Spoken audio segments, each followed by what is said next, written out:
आज हम एक ऐसे मोड़ पर खड़े हैं जहां इंसान ने एक नई दुनिया के दरवाजे खोले हैं। इस दुनिया का नाम है जनरेटिव आर्टिफिशियल इंटेलिजेंस, यानी ऐसी मशीनें जो ना सिर्फ काम करती हैं बल्कि सोचती हैं, सवालों के जवाब देती हैं, कविता लिखती है, म्यूजिक बनाती है और आपकी मदद करने के लिए हमेशा तैयार रहती है। ये कोई साइंस फिक्शन नहीं है, ये आज की हकीकत है। एआई अब सिर्फ एक तकनीक नहीं बल्कि हमारी ज़िंदगी का हिस्सा बनती जा रही है। लेकिन सवाल ये है, क्या ये एक नई सुबह है या एक बड़ा खतरा? क्या ये हमें आगे ले जाएगी या हमारी सोच और आज़ादी को ख़त्म कर देगी? आज की युवा पीढ़ी डिजिटल युग में पल रही है। एआई उनके लिए कोई अजूबा नहीं बल्कि एक साधन है जिससे वे सीखते हैं, बढ़ते हैं और खुद को बनाते हैं। जनरेटिव एआई का मतलब है ऐसी एआई जो पुराने डेटा से सीखकर नया कंटेंट बना सके, जैसे chatbots, text generators, music creators, video editors और यहाँ तक कि कोडिंग भी।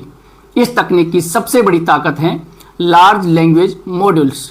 ये मॉडल इतने बड़े डाटा पर ट्रेंड होते हैं कि इंसानों की भाषा को समझना और वैसा ही जवाब देना इनके लिए आसान हो गया है। आप पूछो मुझे एक गाना लिख कर दो और ये मशीन तुरंत आपको गाना लिख देती है। आप कहो मुझे इस रिपोर्ट का सारांश चाहिए और ये रिपोर्ट पढ़कर समझा भी देती है। Chat GPT, Gemini, deep seek, ये सब इसी क्रांति के चेहरे हैं। आज एआई शिक्षा में भी बदलाव ला रही है। एआई ट्यूटर बच्चों को उनके हिसाब से पढ़ा सकते हैं। एआई ऑफिस में रिपोर्ट लिख सकते हैं, ईमेल तैयार कर सकते हैं, बोरिंग काम खुद कर सकते हैं। एआई मेडिकल साइंस में भी डॉक्टर की मदद कर सकती है। बीमारी का पता लगाने से लेकर इलाज के सुझाव देने तक एआई म्यूजिक बना रही है, फिल्म के वीएफएक्स तैयार कर रही है और लेखक के साथ किताबें लिख रही है। गेमिंग की दुनिया में एआई से नए कैरेक्टर, नए प्लॉट और नई कहानियां बन रही है। मतलब साफ है, ये सिर्फ तकनीक नहीं, एक नई दुनिया का नक्शा है।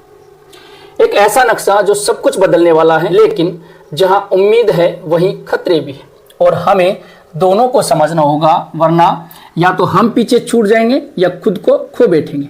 जनरेटिव एआई जितनी ताकतवर है उतनी ही खतरनाक भी बन सकती है। सबसे पहला खतरा है झूठी जानकारी का। एआई मॉडल कई बार गलत बातें बना लेते हैं।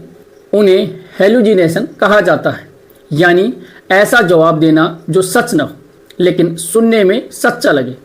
सोचिए, अगर कोई एआई मॉडल इतिहास को तोड़ मरोड़ कर पेश करे या किसी नेता की नकली आवाज में भाषण सुना दे तो क्या होगा? ये मजाक नहीं है, ये लोकतंत्र के लिए सीधा खतरा है। वर्ल्ड इकोनॉमिक फोरम ने 2024 की रिपोर्ट में कहा कि अगले 2 सालों में दुनिया का सबसे बड़ा खतरा मिस इन्फॉर्मेशन और डिसइन्फॉर्मेशन होगा, यानी एआई के जरिए फैलाया गया झूठ। सोशल मीडिया पर नकली वीडियो, झूठी पोस्ट और फेक न्यूज बहुत तेजी से फैलती है और अब जब एआई से डीप फेक बनाना आसान हो गया तो कोई भी किसी को बदनाम कर सकता है।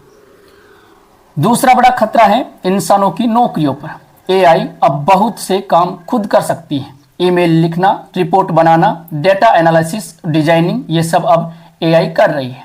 यानी जो काम पहले इंसान करता था अब मशीनें कर रही है।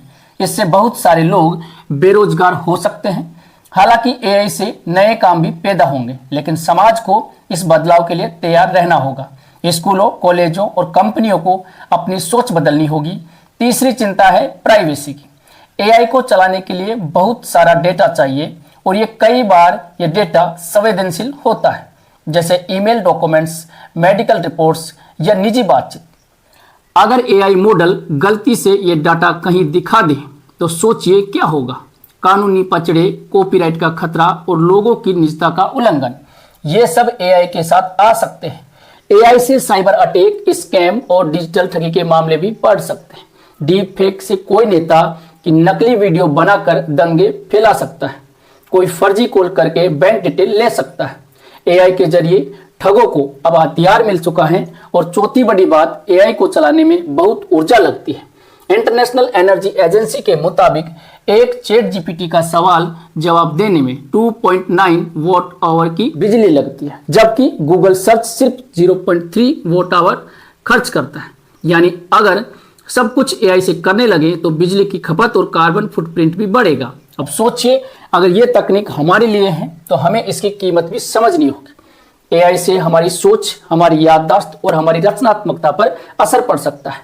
अगर हम हर काम एआई से करवाने लगे तो धीरे धीरे हम सोचना बंद कर देंगे, और अगर इंसान सोचता नहीं तो फिर इंसान और मशीन में क्या फर्क रह जाएगा। अब सवाल यह है, क्या हमें एआई को रोक देना चाहिए? नहीं, तकनीक को रोका नहीं जा सकता, लेकिन इसे सही दिशा दी जा सकती है।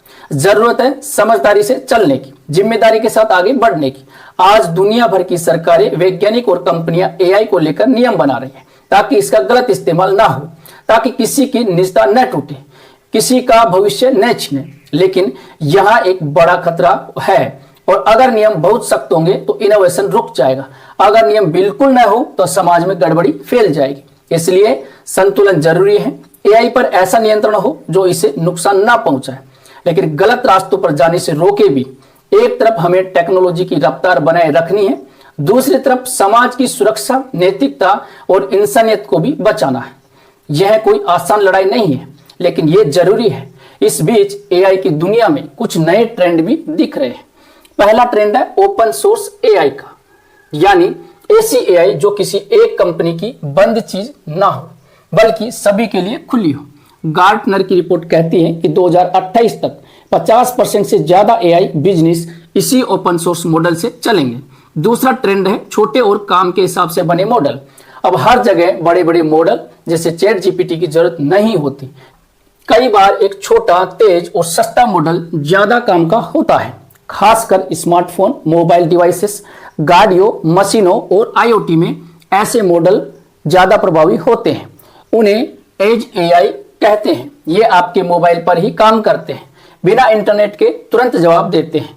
ये एआई को और भी निजी और सुरक्षित बना सकते हैं। तीसरा ट्रेंड है इंडस्ट्री फोकस मॉडल, यानी हेल्थ केयर, फाइनेंस, लॉ जैसे क्षेत्रों के लिए खास एआई मॉडल बनाना। इनमें आम भाषा मॉडल की जगह खास डाटा होता है, जैसे medical record, case study, legal documents, ताकि एआई उस क्षेत्र के लिए और भी सटीक और उपयोगी हो जाए। यानी अब एआई सिर्फ जनरल सवाल जवाब तक सीमित नहीं रहेगी, वो आपके प्रोफेशन का हिस्सा बनेगी। डॉक्टरों की मदद करेगी, वकीलों के केस पढ़ेगी, इंजीनियर के डिजाइन सुझाएगी। यानी ये तकनीक अब हमारे जीवन की गहराई में उतर रही है। हमें उसी गहराई से सोचना पड़ेगा कि हम इसे कैसे अपनाएं, कैसे संभालें और कैसे खुद को तैयार करें। अब बात करते हैं असली सवाल की, क्या एआई इंसानों की जगह लेगा? नहीं, कम से कम अभी नहीं। एआई इंसानों को हटाएगा नहीं, लेकिन इंसानों की मदद जरूर करेगा। एआई डॉक्टर को तेज और सटीक बना सकता है। एआई लेखक को नए विचार दे सकता है। एआई कलाकार को अलग शैली में सोचने में मदद कर सकता है। यानी ये इंसान की ताकत को बढ़ाएगा, खत्म नहीं करेगा। सोचिए, जब बिजली आई थी तो भी लोग डर गए थे, लेकिन आज बिजली के बिना कुछ नहीं चलता। एआई भी वैसा ही है। ये एक नई बिजली है जो दिमाग से चलती है, इंसान की सोच से मिलती है। एआई को हमें दुश्मन नहीं, साथी समझना होगा। लेकिन एक बात हमें याद रखनी होगी, सोचने का काम इंसान का है, फैसले लेने का अधिकार इंसान का है। एआई सिर्फ एक टूल है, मशीन है, वो इंसान का विकल्प नहीं है। अगर हम अपनी सोच, सवाल पूछने की ताकत और रचनात्मकता खो देंगे तो हम एआई से पीछे नहीं रहेंगे, बल्कि खुद को खो बैठेंगे। आज जो बच्चे स्कूल में हैं, जो युवा नौकरी की तैयारी कर रहे हैं, उन्हें एआई से डरने की जरूरत नहीं है, बल्कि एआई को समझने और सीखने की जरूरत है। जिन्हें यह तकनीक समझ में आ गई वो आगे निकलेंगे, और जिन्होंने इससे आंख मूंदी वो पीछे रह जाएंगे। इसलिए स्कूलों में एआई की शिक्षा जरूरी है, कॉलेजों में एआई के कोर्स होने चाहिए, हर नौकरी में एआई की समझ को जरूरी बनाना होगा। हमारे देश को एआई से डरने की नहीं, एआई को अपनाने की जरूरत है। लेकिन साथ ही हमें यह भी देखना होगा कि कोई पीछे न छूटे। एआई से जो फायदा हो रहा है वो सभी तक पहुंचे। गरीब, गांव, बुजुर्ग, दिव्यांग, सबको इस तकनीक का लाभ मिलना चाहिए। तो अब सवाल यह है कि आगे का रास्ता क्या है? क्या हम एआई को बंद कर सकते हैं? नहीं। क्या हम इसके खतरों से भाग सकते हैं? नहीं। तो हमें करना क्या है? हमें सीखना है, समझना है और आगे बढ़ना है, लेकिन होशियारी और जिम्मेदारी के साथ। हमें एक ऐसा भारत बनाना है जो तकनीक में सबसे आगे हो, लेकिन इंसानियत में भी सबसे मजबूत हो। जहां एआई डॉक्टर की मदद करे, लेकिन इंसान के जज्बात को न छुए। जहां मशीनें काम करे, लेकिन फैसले इंसान ले। जहां तकनीक तेज हो, लेकिन सोच उससे भी तेज हो। हमें अपने बच्चों को डराना नहीं है, उन्हें तैयार करना है। एआई की भाषा सिखानी है, लेकिन सोचने की आज़ादी भी देनी।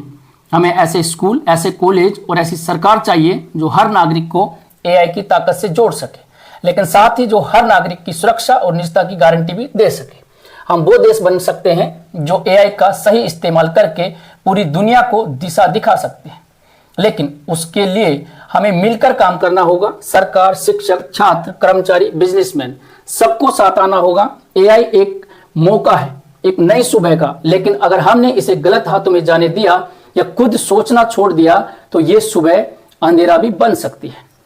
अब फैसला हमारे हाथ में है, क्या हम इस तकनीक को अपना साथी बनाएंगे या इसका शिकार बन जाएंगे। एआई को समझो, सीखो और उसे अपनी ताकत बनाओ, क्योंकि यही समय है जब भारत सिर्फ डिजिटल इंडिया नहीं, स्मार्ट इंडिया बन सकता है, जहां हर हाथ में हुनर हो, हर दिमाग में समझ हो, जहां मशीनें हमारे आदेश माने और हम इंसानियत की राह पर आगे बढ़े। यही है असली क्रांति, जनरेटिव एआई की क्रांति, जो हमारे भविष्य को बदल सकती है।